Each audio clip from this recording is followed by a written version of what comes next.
Greg, I know kind of another one of those life teaching moments with Brett. I know he probably felt as bad as he did, and but as his position coach and probably as close to him as any of the staff, did you talk to him a lot about it, or did you need to talk to him a lot about what happened at Nevada, or what kind of happened there?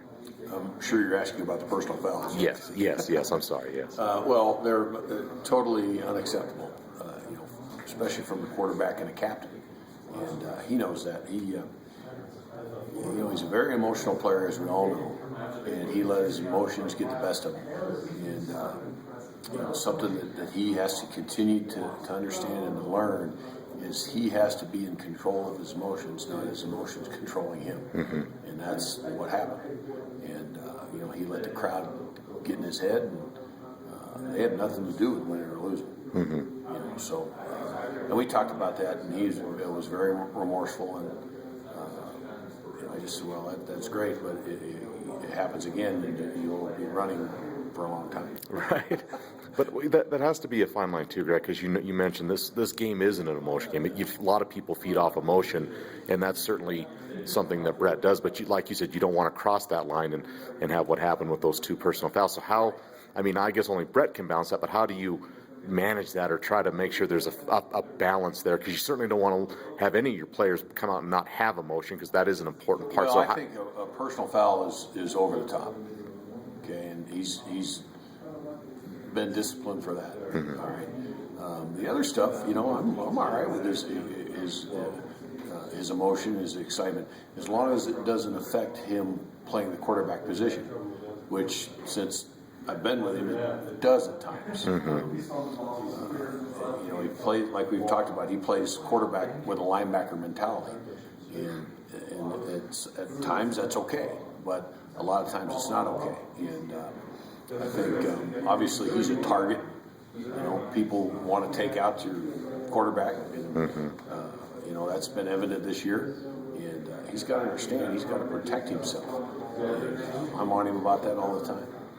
When you look at Air Force, a lot of times, Greg, when we talk Air Force, we talk about their option offense and how unique that is, and there's certainly a lot to that. But when you look at them defensively, Greg, what unique challenges do they present defensively? I mean, scheme-wise, or I know they're not always the biggest guys, but they seem pretty athletic and pretty hard-nosed. But when you look at them what kind of unique challenges does Air Force bring defensively? Well, they'll be in a three-down scheme, what we call odd defense, 3-4, if you will. Almost entirely. I mean, they do some 4 down, but very little. We'll work a little bit against it, which shouldn't be anything anyway, because that's what we see a lot of anyway. Mm-hmm. But the odd stuff is different, and we're going to have to have 3 good days of practice on that. And they do a nice job with it in that you have your nose and your 2 tackles anchoring the line, then you have your 2 inside backers. And they do a good job with the 2 outside backers, we call them the Sam and the Will, moving them on and off the line of scrimmage and creating situations there where, if he's on the line, is he coming or is he dropping? Same thing on the other side, is he blitzing or is he dropping?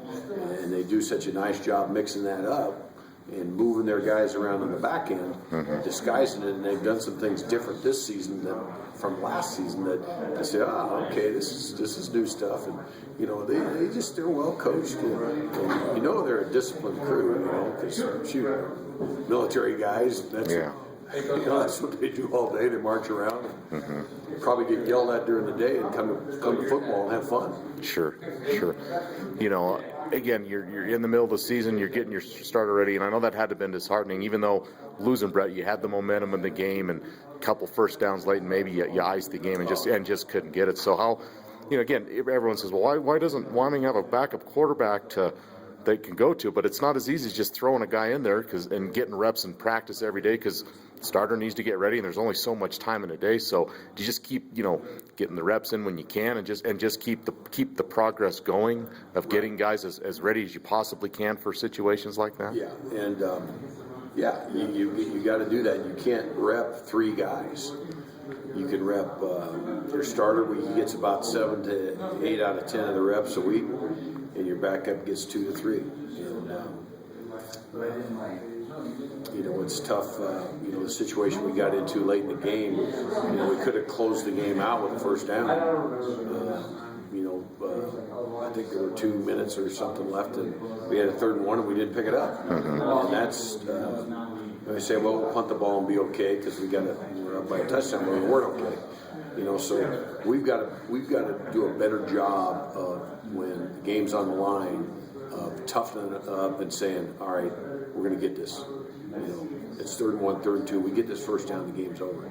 That's, you know, it has to be the mentality.